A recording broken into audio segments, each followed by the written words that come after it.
Bab 1 membahas tentang pelajaran yang dapat kita pelajari dari kegagalan Kodak dan Nokia, yaitu konsekuensi menolak inovasi. Bab 2 membahas strategi-strategi utama yang dapat menggerakkan perusahaan menurut Ranjay Gulati. Ia mengajar administrasi bisnis di Harvard Business School. Ingat momen Kodak? Kemampuan untuk mengabadikan kenangan dengan kamera film adalah apa yang diberikan Kodak kepada dunia. Sayangnya, Kodak memutuskan untuk menggunakan kamera analog terlalu lama, dan akhirnya kalah. Nokia juga punya cerita yang sama. Nokia memulai ceritanya di sebuah desa kecil di Finlandia sebagai pabrik kertas, kemudian bercabang menjadi elektronik pada 1960-an dan pada 1979 menciptakan jaringan seluler pertama di dunia. Segera setelah itu, Nokia meluncurkan Mobira Senator, telepon mobile pertamanya. Pada tahun 1979, Nokia menciptakan jaringan seluler pertama di dunia. Pada 1990-an, Nokia menjadi pemimpin di ranah ponsel. Ketika para pesaingnya mulai berfokus pada data dan internet, Nokia tidak peduli. Perusahaan malah terus fokus pada perangkat kerasnya. Nokia memang memiliki perangkat keras yang hebat, tetapi smartphone mengambil alih pasar dengan fitur perangkat lunak yang lebih baik. Pada akhir 1990-an dan awal 2000-an, Nokia menjadi pemimpin global dalam ponsel, dengan keuntungan yang sangat tinggi. Kemudian, banyak perusahaan yang berfokus pada internet, karena banyak orang yang berpendapat bahwa data bukanlah suara adalah masa depan komunikasi. Di tahun 2013, ketika divisi perangkat keras Nokia diakuisisi oleh Microsoft, itu adalah akhir dari masa kejayaan Nokia.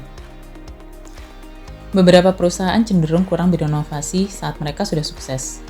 Ketika perusahaan menjadi sukses, hal-hal berikut adalah probabilitas yang kiranya dapat menjadi kenyataan. 1. Tidak ada urgensi untuk inovasi. 2. Terlalu nyaman dengan profit. 3. Membungkam ide-ide baru. 4. Perusahaan memandang inovasi sebagai ancaman terhadap sistem yang ada. Urgensi untuk inovasi. Ketika sebuah startup masih dalam masa pertumbuhan, ada dorongan besar untuk berinovasi. Ini hanya karena terobosan inovasi yang akan membantu mereka berhasil. Setelah berhasil, perusahaan pada umumnya telah melanjutkan inovasi. Namun, ada juga yang mencari alasan untuk tidak melakukannya. Nokia dan Kodak menemukan alasan bagus untuk tidak berinovasi setelah mencapai model bisnis tertentu. Kamera digital genggam pertama ditemukan oleh Steven Sasson pada tahun 1975, ketika ia bekerja di Kodak. Menurut Forbes, manajemen Kodak tidak mau mempromosikannya. Kodak memperoleh pendapatan besar dalam bentuk penjualan film dan komponen fisik kamera analog lainnya. Takut mempertaruhkan pendapatan dari penjualan mereka memutuskan untuk tetap menggunakan kamera analog. Pada tahun 1981, Kodak bahkan melakukan studi riset pasar di bawah kepemimpinan Vince Baraba, yang merupakan kepala intelijen pasar saat itu. Hasil penelitian mendukung untuk tidak mempromosikan kamera digital karena adopsi pasar akan memakan waktu lama. Selama itu, Sony dan perusahaan lain mulai berinvestasi dalam fotografi digital. Alasan pasti mengapa Nokia tidak banyak berinvestasi dalam perangkat lunak tidak diketahui. OS Symbian adalah upaya Nokia untuk melangkah lebih maju. Tetapi, bahkan saat mengembangkan Symbian, fokus utamanya selalu pada perangkat kerasnya. Kepemimpinan yang tepat. Sulit untuk mendefinisikan apa itu kepemimpinan yang sempurna, tetapi kepemimpinan yang pasti menghargai inovasi. Tanpa dukungan kepemimpinan eksekutif, tidak ada perusahaan yang dapat berinovasi. Kodak dapat melanjutkan kekuasaannya jika mempromosikan karya Steven Sasson. Sebaliknya, para pemimpin lebih memperhatikan keuntungan jangka pendek. Ketika perusahaan mulai kehilangan cengkeramannya, CEO mengundurkan diri. Ini akan diikuti oleh sederet CEO baru yang tidak akan tinggal lama. Konstan perubahan pemimpin berdampak negatif terhadap korporasi. Nokia memiliki banyak paten, jadi tidak benar kalau mengatakan bahwa Nokia tidak berinovasi. Namun, arah inovasi mereka menyebabkan Microsoft mengakuisisi Nokia. Kami tidak melakukan kesalahan, tapi entah mengapa kami kalah, ujar CEO Nokia dalam pidato terakhirnya. Sayangnya, tidak berinovasi ke arah yang benar seringkali tidak dianggap sebagai kesalahan. Mengecilkan hati dan membungkam orang lain. Sudah menjadi sifat manusia untuk menolak perubahan dan mengabaikan mereka yang tidak setuju dengan kita. Namun, dalam sebuah organisasi, sifat ini tidak akan berhasil dalam jangka panjang. Pembungkaman biasanya terjadi ketika seseorang yang berkuasa merasa terancam atau sistem yang saat ini bekerja dengan lancar ditantang. Membawa kamera digital genggam dipandang sebagai ancaman terhadap kelancaran keuntungan yang dibawa oleh film foto dan kamera analog lainnya. Demikian pula, para pemimpin di Nokia membutuhkan waktu terlalu lama untuk memahami kekuatan perangkat lunak. Upaya Nokia untuk menggunakan OS Symbian untuk bersaing dengan Android dengan membuka sumber OS gagal karena mereka baru melakukannya pada tahun 2008. Seharusnya mereka melakukannya lebih awal. Melihat inovasi baru sebagai ancaman. Umumnya, ketika teknologi diperkenalkan, masyarakat memandangnya sebagai ancaman. Seperti mesin uap dikabarkan membuat hewan ternak sakit, atau AI dan robotika masih diyakini mengambil sebagian besar pekerjaan. Perilaku ini terkadang juga terlihat di perusahaan besar. Organisasi yang membawa inovasi terobosan terkadang gagal menyambut inovasi radikal. Seringkali keuntungan pribadi atau ketakutan akan kehilangan menjadi dasar untuk itu. Kehilangan keuntungan dari kamera analog merupakan masalah besar bagi sebagian besar karyawan di Kodak. Mereka tahu digital akan mengambil alih suatu hari nanti, tetapi semakin lama tidak melakukannya, semakin lama mereka akan mendapat untung. Entah kenapa kegagalan jangka panjang sepertinya tidak mengganggu mereka, dan kamera digital genggam tampak seperti ancaman besar. Dunia akan terus berubah. Dunia perlu maju dan sejahtera melalui inovasi baru. Jika satu orang, perusahaan, atau bangsa menghentikannya atau memperlambat inovasi, bukan berarti ide-ide baru itu akan mati. Orang, perusahaan, atau bangsa lain akan memulainya suatu hari nanti. Peradaban kuno lembah Indus, Mesopotamia, Cina, dan Mesir semuanya mengembangkan metodologi pertanian tanpa bergantung satu sama lain. Jika satu penguasa menghentikannya di satu tempat, itu tidak berarti bahwa itu tidak akan terjadi di tempat lain. Demikian pula seorang pemimpin atau sekelompok pemimpin yang menolak inovasi hanya akan memperlambat ide-ide baru. Mereka tidak akan mampu membunuh ide tersebut. Ide suatu hari nanti akan muncul kembali dan mengambil alih para pemimpin dan organisasi tersebut. Nokia dan Kodak adalah contoh terbaik untuk ini.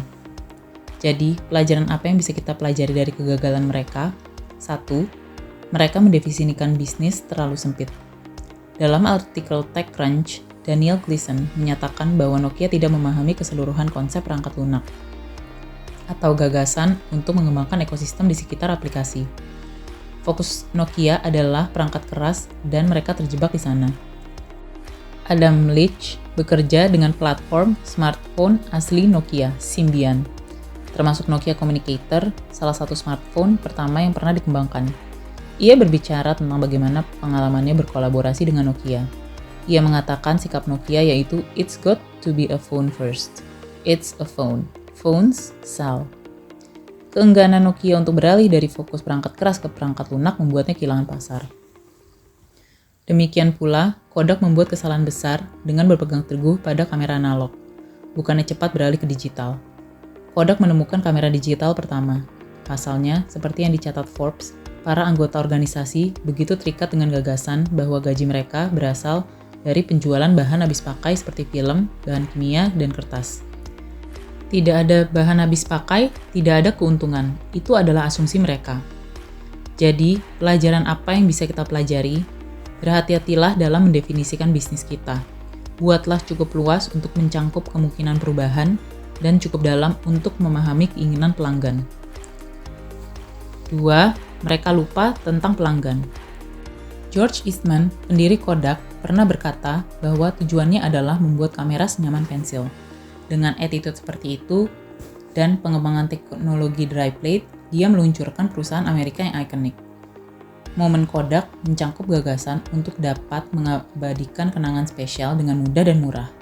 Belakangan, Eastman mempertaruhkan masa depan perusahaannya pada teknologi baru, meninggalkan dry plate fotografi dan merangkul film, karena ia melihat kalau teknologi baru akan melayani pelanggan lebih baik daripada teknologi lama. Ia juga menciptakan film berwarna lebih awal, meskipun itu grade-nya lebih low dari film hitam putih untuk waktu yang cukup lama. Entah bagaimana, kebijaksanaan Eastman tidak bertahan. Belakangan, para petinggi di Kodak hanya memikirkan keuntungan dan bergantung pada teknologi yang sudah ketinggalan zaman. Mereka melupakan pelanggan, dan pelanggan beralih ke pesaing yang menawarkan teknologi yang membuat hidup mereka lebih mudah.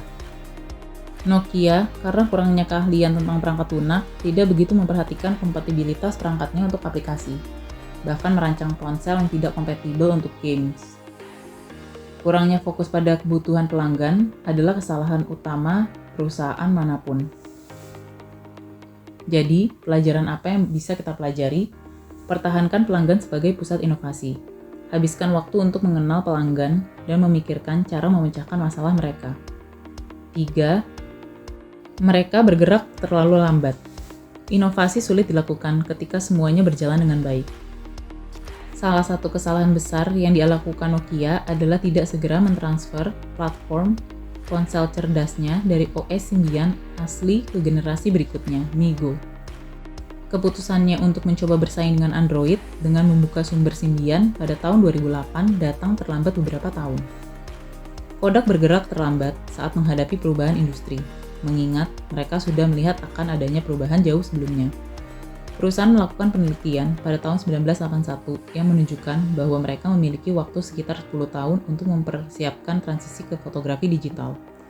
Tetapi mereka gagal sepenuhnya untuk menerima teknologi baru ini. Faktanya, mereka kebanyakan bersembunyi dari itu. Jadi, pelajaran apa yang bisa kita pelajari? Jadilah gesit dan berani. Bersiaplah untuk merangkul teknologi baru atau produk baru. Bahkan jika organisasimu menguntungkan dan sudah berada di titik aman. 4. Mereka tidak mendengarkan karyawannya sendiri. Kodak dengan segala sumber dayanya mengetahui soal kamera digital jauh lebih awal. Ia mengetahui tentang teknologi tersebut hampir 20 tahun sebelum penjualan kamera digital melampaui analog pada tahun 2002. Tetapi tidak hanya manajemen tingkat atas yang tidak mendengarkan departemen riset pasarnya sendiri, yang mengingatkan bahwa perusahaan hanya memiliki 1 dekade untuk beralih ke digital, tapi malah membungkam salah satu insinyurnya sendiri, orang yang pertama kali mengembangkan kamera digital pertama. Menurut Steven Sasson, insinyur Kodak yang menemukan kamera digital pertama pada tahun 1975, orang-orang di dalam perusahaan bereaksi terhadap penemuan barunya dengan mengatakan, "Itu bagus, tetapi jangan beritahu siapapun tentang itu." Sasson tidak dapat meyakinkan siapapun di Kodak tentang potensi penemuannya. Lalu, dengan gesit, Sony dan perusahaan lainnya menempatkan kamera digital murah di pasar, dan momen Kodak seketika hilang. Peringatan dari dalam organisasi diabaikan, dan pada tahun 2012 Kodak mengajukan kebangkrutan bab 11. Jadi, apa yang bisa kita pelajari? Pastikan para inovator dari setiap level organisasi memiliki suara dan kemudian dengarkanlah suara mereka. 5. Mereka gagal menumbuhkan budaya inovasi. Dengan kata lain, mereka berpuas diri. Sejarah awal inovasi Nokia, dari pabrik kertas hingga elektronik hingga ponsel pintar, berawal dari rasa puas diri dan keterikatan perusahaan pada perangkat keras. Mereka menjadi terlalu puas dengan kesuksesan mereka dan gagal merencanakan kemajuan masa depan secara efektif. Para pemimpin Kodak juga lalai membantu karyawan mereka melihat digital sebagai peluang. Mereka hanya melihat bahwa inovasi digital akan menghilangkan layanan film dan foto finishing service dan mereka tidak melihat lebih jauh. Pada tahun 1999, CEO George Fisher memberitahu New York Times bahwa Kodak telah menganggap fotografi digital sebagai musuh, raksasa jahat yang akan membunuh bisnis film dan kertas berbahan kimia yang mengangkat penjualan dan keuntungan Kodak selama beberapa dekade. Inovasi bisa mengancam. Dalam beberapa kasus, kita harus melepaskan satu produk atau layanan saat kita beralih ke yang baru. Jadi, pelajaran apa yang bisa kita pelajari? Jadikan inovasi sebagai komponen nyata dalam budaya organisasi. Bab 2. Apa inti dari penelitian Gulati? Tema keseluruhannya adalah mempelajari bagaimana perusahaan bertumbuh atau menemukan cara untuk tumbuh secara menguntungkan dan berkelanjutan.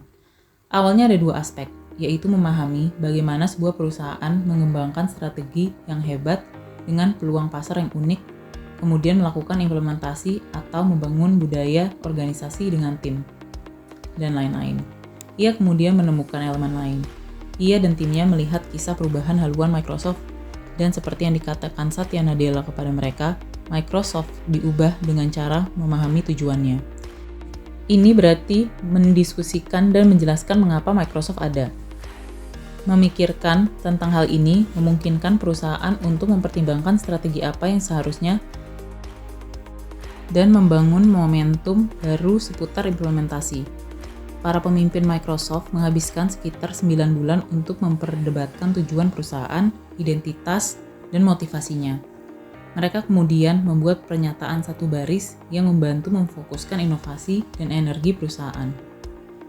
Gulati telah mewawancarai lebih dari 200 orang di 18 perusahaan dan menemukan bahwa tujuan atau purpose dapat menjadi batu loncatan yang luar biasa menuju pertumbuhan. Buku yang diterbit oleh Gulati, Deep Purpose, berpendapat bahwa ketika perusahaan berinvestasi dalam gagasan dan tujuan mereka mendapatkan keuntungan dari sisi directional, motivational, relational, dan reputational. Temuan tentang apa yang Gulati sebut agility hacks. Gulati bingung mengapa begitu banyak perusahaan besar akhirnya gagal. Apakah ini terjadi karena kelemahan, rasa puas diri, atau inovasi yang meruncing? Sears, Roebuck & Co. misalnya menemukan retail, Kodak merancang fotografi, Motorola mengembangkan ponsel, sementara Nokia merancang ponsel pintar. Namun, semua ini kehilangan leading position atau posisi keunggulan mereka. Dengan mempelajari mereka, ia menyadari bahwa mereka telah menciptakan struktur silo. Ini adalah masalah pembagian kerja, tetapi yang terpenting di sini adalah tidak ada yang menjembatani mereka. Tidak ada yang dapat berkolaborasi atau menghubungkan informasi di antara departemen. Peretasan ketangkasan atau agility hacks adalah salah satu cara untuk melakukannya. Bisnis seperti Sony dan Novartis misalnya, membudidayakan kewirausahaan di dalam perusahaan mereka untuk menjalankan sebuah sistem. Ini sangat berbeda dari traditional agility approach, di mana bisnis berpikir mereka perlu mengubah seluruh perusahaan. Ini bisa memakan waktu bertahun-tahun. Tetapi beberapa perusahaan yang sukses memperdayakan atau mengandalkan setiap individu di dalam organisasi dan membentuk tim kecil lintas fungsi untuk memecahkan masalah dan memberikan solusi cepat, mulai dari pembuatan prototipe, customer feedback, sampai beradaptasi. Sony merupakan sebuah ikon, tetapi pada awal tahun 2000-an, ikon tersebut memudar perlahan dengan adanya revolusi iPod, ponsel, dan lain-lain. Pada 2012-2013, CEO Kaz Hirai melihat adanya birokrasi dan vertikal bisnis yang mengakibatkan lambatnya inovasi, memperlambat proses pemindahan suatu produk dari lab ke pasar. Ia kemudian membuat unit khusus, yaitu Inovasi Hacks, untuk membuat konsep di luar kategori produk yang sudah ada. Tim ini dimintai untuk mengeksplorasi bagaimana digitalisasi mengubah suatu bidang, memikirkan produk secara cloud first world, dan mengupayakan interoperabilitas baik di dalam maupun di luar Sony.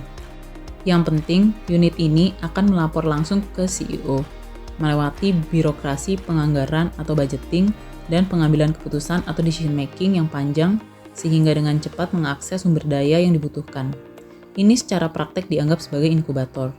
Tim ini pada akhirnya berhasil menciptakan beberapa produk terobosan, termasuk sistem dan perangkat rumah cerdas, proyektor rumah 4K, dan sistem pengeras suara kaca. Perusahaan menyadari adanya risiko inovasi yang sebelumnya terlalu top-down. Top-down approach management adalah ketika keputusan di perusahaan dibuat semata-mata oleh pimpinan teratas piramida. Sementara bottom-up approach memberikan semua tim suara atau keputusan. Ada banyak cara untuk menjalankan agility hack atau memanfaatkan semangat kewirausahaan karyawan. Beberapa perusahaan mengadakan kontes di dalam organisasi di mana perusahaan induk memberikan inovator terbaik untuk menjalankan ide yang menjadi milik perusahaan. Novartis misalnya, mengadakan kontes di antara para ilmuwannya. Ini adalah contoh bottom-up approach.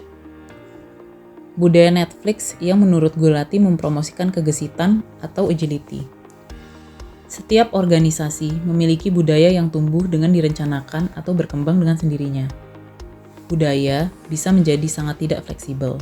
Itu benar-benar dapat membuat atau menghancurkan sebuah perusahaan. Netflix mengenali ini sejak awal dan sengaja merancang budaya untuk mendorong organisasi untuk terus berubah. Ketika mereka mulai pada akhir 90-an, layanan persewaan DVD brick and mortar surut. Budaya perusahaan di Netflix adalah menavigasi perubahan. Selain streaming, Netflix bertujuan untuk masuk ke pengembangan konten dan menjelajahi pasar internasional.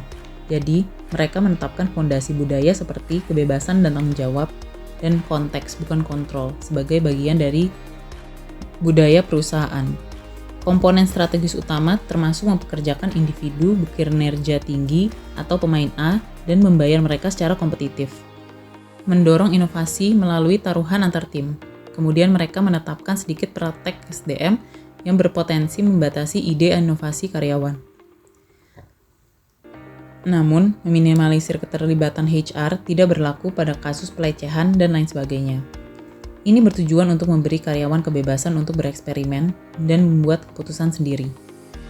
Budaya ini bersandar pada asas kepercayaan, keterbukaan, dan kolaborasi dalam hal berbagi informasi, feedback, dan lain-lain.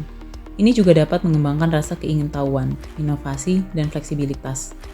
Ini membantu Netflix memperluas produksi konten, memahami pasar global, dan terus memanfaatkan teknologi yang bisa menguntungkan mereka dalam jangka panjang. Kalau kamu suka dengan konten seputar bisnis seperti ini, jangan lupa subscribe, karena kami akan membahas lebih banyak lagi topik seputar bisnis dan manajemen perusahaan. Semoga kamu suka video ini. Jangan lupa di like dan tekan tombol notifikasi supaya kamu tidak ketinggalan video terbaru dari kami. Terima kasih.